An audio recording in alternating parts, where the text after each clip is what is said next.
ಡಿ-ರೂಪಾ ರೋಹಿಣಿ ನಡುವಿನ ಕಾಳಗ ನಿಲ್ಲುವಂತ ಲಕ್ಷಣಗಳೇ ಕಾಣ್ತಾ ಇಲ್ಲ. ಇಬ್ಬರು ಮಹಿಳಾ ಅಧಿಕಾರಿಗಳ ಕಾದಾಟ ಸುಪ್ರೀಂ ಅಂಗಳಕ್ಕೆ ತಲುಪಿದ್ದು 2 ವಿಚಾರಣೆ ಆಗಿದೆ.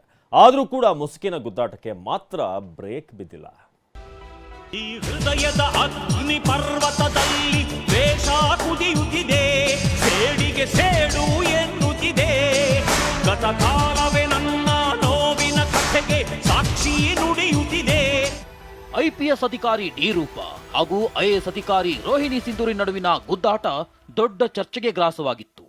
2023 ಫೆಬ್ರವರಿ 23ರಂದು ರೂಪಾ ಹಾಗೂ ರೋಹಿಣಿ ಸಿಂಧೂರಿ ಸೋಷಿಯಲ್ ಮೀಡಿಯಾದಲ್ಲಿ ಪೋಸ್ಟರ್ ವಾರ್ ಶುರು ಮಾಡಿದ್ರು.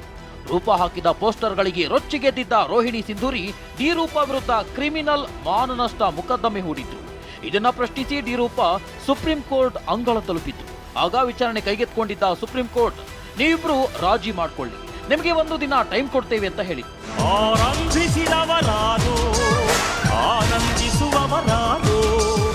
ಸುಪ್ರೀಂ ಕೋರ್ಟ್ ಹೀಗೆ ಸೂಚನೆ ಕೊಟ್ಟರು. ಡಿ-ರೂಪಾ ಹಾಗೂ ರೋಹಿಣಿ ಸಿಂಧೂರಿ ರಾಜಿ ಮಾಡಿಕೊಳ್ಳುವ ಗೋಜಿಗೆ ಹೋಗಿರಲಿಲ್ಲ. ನಾವು ರಾಜಿ ಆಗೋಕೆ ಆಗ್ಲಿಲ್ಲ ಅಂತ ಕೋರ್ಟ್ಗೆ ಅಫಿಡವಿಟ್ ಸಲ್ಲಿಸ್ತಾರೆ. ಆಗ ಸುಪ್ರೀಂ ಕೋರ್ಟ್ ಡಿ-ರೂಪಾಗೆ ರೋಹಿಣಿ ಬಗ್ಗೆ ಹಾಕಿದ ಪೋಸ್ಟ್ಗಳನ್ನ ಡಿಲೀಟ್ ಮಾಡುವಂತೆ ಸೂಚನೆ ಕೊಟ್ಟಿತ್ತು. ಸುಪ್ರೀಂ ಸೂಚನೆಯಂತೆ ಪೋಸ್ಟ್ ಡಿಲೀಟ್ ಮಾಡಿದ್ದ ರೂಪಾ ಕೋರ್ಟ್ಗೆ ಅಫಿಡವಿಟ್ ಸಲ್ಲಿಸಿದ್ರು. ಇಷ್ಟೆಲ್ಲ ಬೆಳವಣಿಗೆಗಳ ಬೆನ್ನಲ್ಲೇ ಇಂದೂ ಕೂಡ ಸುಪ್ರೀಂ ಕೋರ್ಟ್ನಲ್ಲಿ ರೋಹಿಣಿ ರೂಪಾ ಜಟಾಪಟಿ ಸಂಬಂಧ ವಿಚಾರಣೆ ಆಗಿದೆ. ಹಾಗಾದ್ರೆ ಸುಪ್ರೀಂ ಕೋರ್ಟ್ನಲ್ಲಿ ನಡೆದ ವಾದ ಪ್ರತಿವಾದ ಏನು, ಸಿಂಧೂರಿ ಹೇಳಿದ್ದೇನು, ನ್ಯಾಯಮೂರ್ತಿಗಳ ಮಾತೇನು ಅನ್ನೋದನ್ನ ಎಳೆ ಎಳೆಯಾಗಿ ತೋರಿಸ್ತೇವೆ ನೋಡಿ. ನನ್ನ ವಿರುದ್ಧ ಮಾಡಿರುವ ಅವಹೇಳನಕಾರಿ ಪೋಸ್ಟ್ಗಳನ್ನ ತೆಗೆದುಹಾಕಬಹುದು, ಆದರೆ ಘಟನೆಯಿಂದ ನನ್ನ ಕುಟುಂಬಕ್ಕೆ ಘಾಸಿಯಾಗಿದೆ. ಇದಕ್ಕಾಗಿ ಡಿ-ರೂಪಾ ಬೇಷರತ್ ಕ್ಷಮೆಯಾಚಿಸಬೇಕು.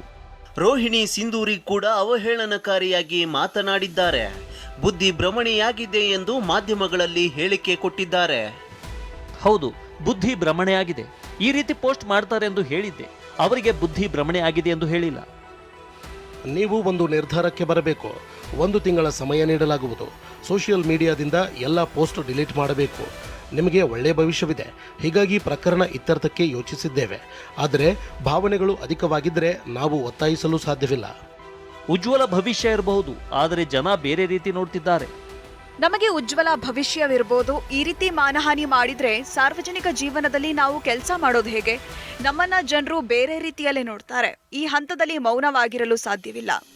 ಮೌನವಾಗಿರಲು ಅಥವಾ ಅರ್ಜಿ ಹಿಂತೆಗೆದುಕೊಳ್ಳುವಂತೆ ನಾವು ನಿಮ್ಮನ್ನು ಒತ್ತಾಯಿಸ್ತಿಲ್ಲ. ಫೆಬ್ರವರಿ 16ಕ್ಕೆ ಮುಂದಿನ ವಿಚಾರಣೆಗೆ ಪಟ್ಟಿ ಮಾಡಲಾಗುವುದು. ಅಲ್ಲಿಯ ತನಕ ಮಧ್ಯಂತರ ಆದೇಶ ಮುಂದುವರಿಯಲಿದೆ. ಯಾರು ಯಾರ ವಿರುದ್ಧವೂ ಆರೋಪ ಪ್ರತ್ಯಾರೋಪ ಮಾಡಬಾರದು. ಸೋಷಿಯಲ್ ಮೀಡಿಯಾದಲ್ಲಿ ಪೋಸ್ಟ್ ಮಾಡುವಂತಿಲ್ಲ. ಹೀಗೆ ಸುಪ್ರೀಂ ಕೋರ್ಟ್ನಲ್ಲಿ ಇಂದು ವಾದ ಪ್ರತಿವಾದ ನಡೆದಿದೆ.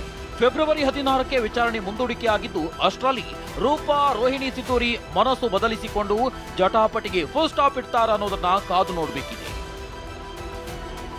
ಹರೀಶ್, ಟಿವಿ9 ನವದೆಹಲಿ.